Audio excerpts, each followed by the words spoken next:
Welcome to Beat Diabetes, and here's a question for you. Why is it people with diabetes that are in remission get angry when they're told that they are not cured? I'll answer that question.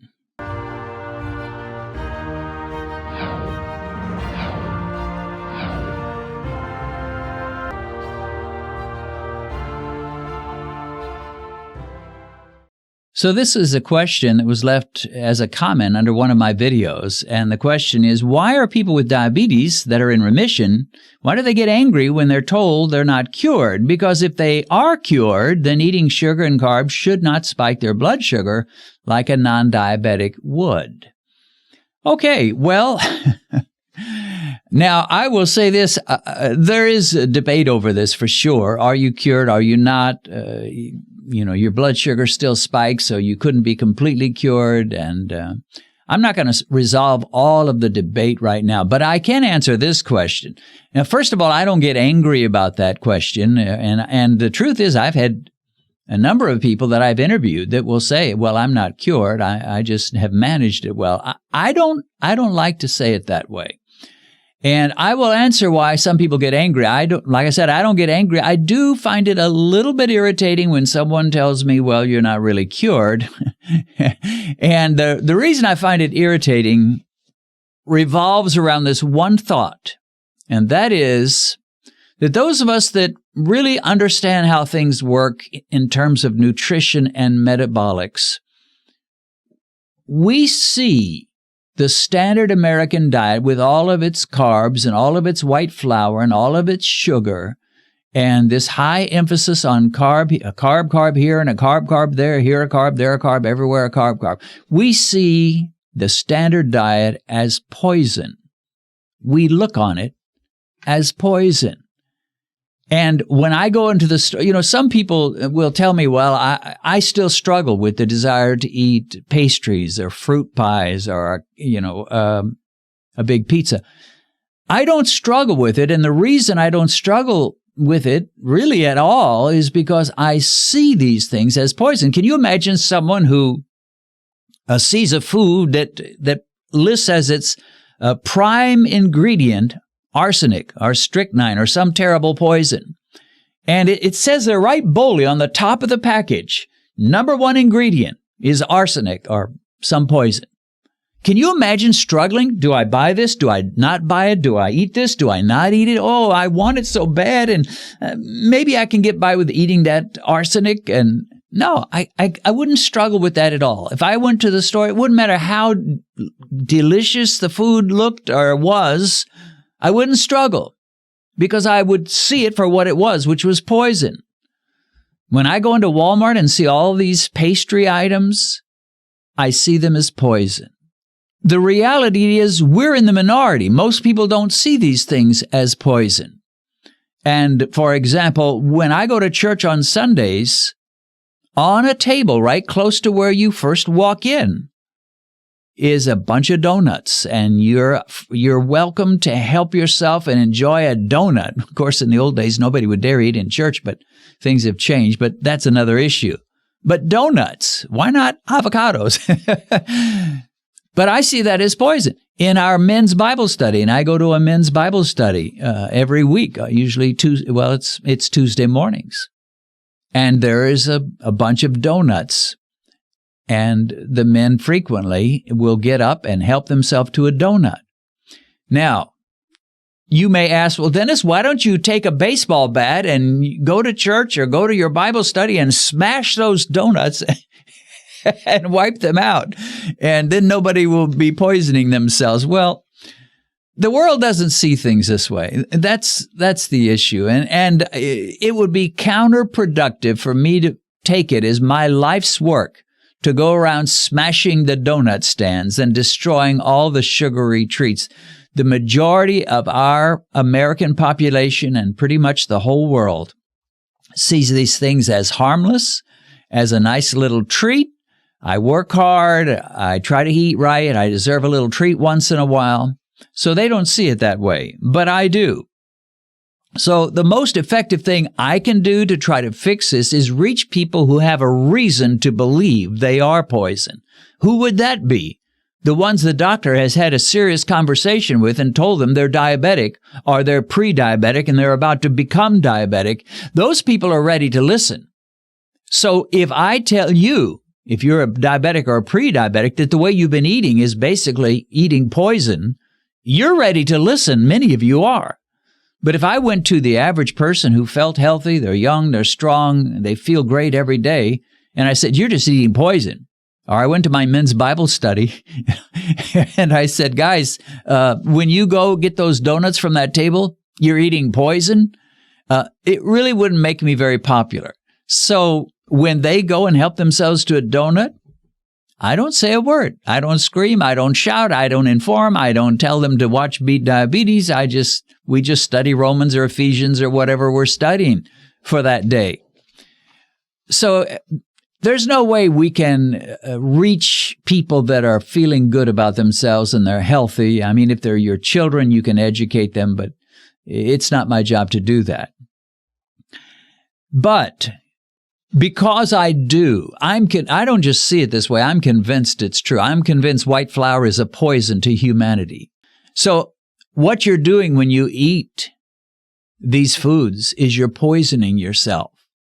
Now, if I've been poisoning myself for 20 years and now I'm sick as a dog and I've got all kinds of diabetic symptoms and I feel terrible and my blood sugar is through the roof, and then someone comes along and teaches me about low carb and teaches me to cut those carbohydrates and drop all the sugars and so forth, and I do, and I immediately get better, my blood pressure improves, I lose weight that I needed to lose, my blood glucose goes down, everything is just working so much better, I feel so wonderful, and I say, hey, I fixed my diabetes, and someone comes along and says, oh, yeah, you haven't fixed it at all. You just managed it by not eating so much carbs. But the way I look at it, I've just managed it by not eating so much junk. And of course, I've used this illustration before, but let me just use it again. Imagine if I had the habit of hitting myself on the head every day for one good solid hour, just hitting myself on the head with a hammer. And every day I suffer terrible headaches. And I complain to all my friends and people that I know. I even go to the doctor. I get headaches. And I never mention about the hammer, but I can't figure it out. I can't associate the hammer with the headaches. And finally, one of my friends is in my house and I say, excuse me, it's 2 p.m. It's hammer time. So I grab my hammer and then while we talk for the next hour, I'm hitting myself in the head with a hammer. But he doesn't let that whole hour pass. After a while, he says, don't you always complain about headaches? I said, you better believe it. It's terrible, the headaches I get. And suddenly he walks over to me and grabs my hand and he says, stop hitting yourself on the head with a hammer. That's causing your headaches. So I take my friend seriously and I put my hammer away. And 2 p.m. is no longer hammer time. I don't hit myself in the head with a hammer. And lo and behold, within a few days, my headaches go away. No more headaches. And I go around to all the people I've complained to about my headaches, and I say, guess what? I'm cured. I'm healed. I'm well. I've fixed my problem. And they say, well, how did you do that? I stopped hitting myself on the head with a hammer. And they look at me with a scowl and with a mocking tone. They say, you haven't fixed yourself at all. You just managed your headaches by stop hitting yourself on the head. Now, if you were really healed, if you were really cured, you'd continue to hit yourself on the head, but you'd find a way that you wouldn't get headaches. And let me tell you, that's a real cure. Now, when you come back and tell me you're hitting yourself on the head every day for a good solid hour, but you no longer get headaches, that's when I'll believe you are truly cured. Well, that'd just be stupid, would it not? So the reality is, when you're eating high carb, high junk foods, loading yourself with rolls and pasta and pastries and sugars of all kinds and big desserts, then you're just hitting yourself in the head with a hammer metabolically. And if you don't feel good, maybe you ought to stop doing that. So that's part of the problem. Now, some people would say, okay, Dennis, I'm with you on giving up the sugars, giving up the junk, but we ought to at least be able to eat some potatoes and some brown rice and some bran muffins and, the healthier kinds of carbs. Well, probably that might be the case if we didn't overload ourselves and if we had never overloaded ourselves with carbs. My dad, to me, is a good example of what can be the case when you just don't gorge yourself on carbs. My dad and my mom both had the same diet. My mom became a severe diabetic. My dad never even got close to diabetes. My mom had blood pressure that was through the roof. My dad, when he was in his 80s, was told by a doctor he had the blood pressure of a teenager. My mom lived to be 80, but she struggled in and out of the hospital for a long time before she finally died of a heart attack. My dad was so healthy, he hardly knew what a hospital was, except he took my mom there. And he finally died at 87, but it was probably because of a fall that had caused bleeding in his brain. Had he not fallen, he might have lived well into his 90s. But my mom outweighed my dad most of their lives. My dad, when he was in the Army, he was at the peak of his height back in World War II. His weight. And he weighed about 150. But most of his life that I knew him, he weighed about 130. Just a skinny little short fella. 5'7", 130 pounds. My mom weighed more. She was never morbidly obese. She was never huge. But she weighed more than Dad. And she snacked all the time. Dad never snacked. They ate the same diet. When it was dinner time, they ate the same foods, but Mom might take a bigger portion than Dad would. And Dad would eat desserts, but have a little scrawny piece of apple pie with some coffee. Did you ever notice that the restaurants are serving humongous portions these days of almost everything? You go to IHOP and you order an omelet and they give you something nobody could finish and they throw 3 pancakes on top of it or some other foods. We are getting portions that are bigger than ever before. And guess what? We Americans are becoming bigger than ever before, heavier than ever before. Now, if you say, well, I think you ought to be able to eat potatoes, maybe a little brown rice, maybe a little bran muffin. Well, that might be the case if you had a little bit of brown rice, a small potato, and just smaller portions. But we eat monster potatoes. If you go to a steak restaurant and they serve you a baked potato, it's huge. It's like, where did they come up with this monster?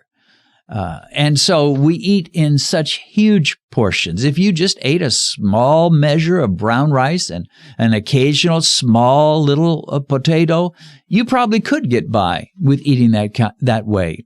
But we not only eat too many carbs, and our percentage of carbs is way too high, but the portions of the carbs is humongous as well. And as a result, we're hitting ourselves on the head with a hammer. And when we stop, and we feel better, and our blood pressure goes down, and our weight goes down, and our blood sugar goes down, and we feel so much better, and then we say, praise God, I'm cured. Somebody comes along and scowls at us and says, oh, no, you're not. You got to go back to eating that poison. Now, they won't actually say you got to go back to eating the poison. What they will say is you got to go back to eating the standard diet, the normal diet. That just kills me when people say that. Until you can eat normally. What is normal? Is the American diet a normal diet? It's certainly not normal compared to how we used to eat a couple of 100 years ago. We didn't have Coca-Colas. We didn't have chips. We didn't make many mashed potatoes. We did have potatoes, of course, but they were much smaller than we eat today. We didn't have candy. We didn't normally have fruit juice. We didn't have much fruit, just fruit in season, and that would be it. Now we have fruit. Eat your 4, 5, 6 portions of fruit every day. In the winter, eat your fruit. In the spring, eat your fruit. In the summer, eat your fruit. In the fall, eat your fruit. Eat your fruit. Eat your fruit. 4, 5, 6, 7 portions every day. It's not natural.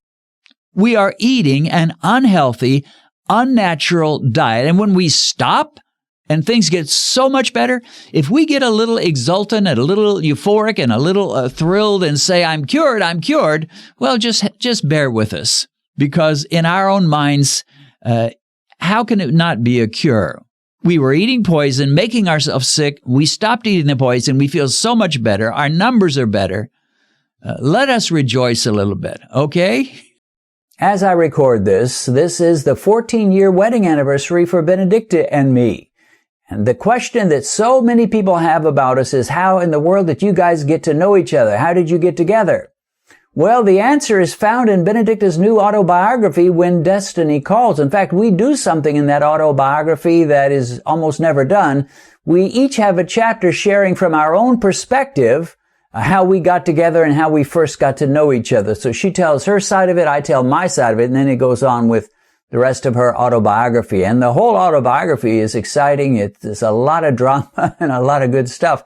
But I think you'll find it interesting to know how it was that God brought us together. So there'll be a link in the description about how you can get this book on Amazon, either as an ebook or a paperback.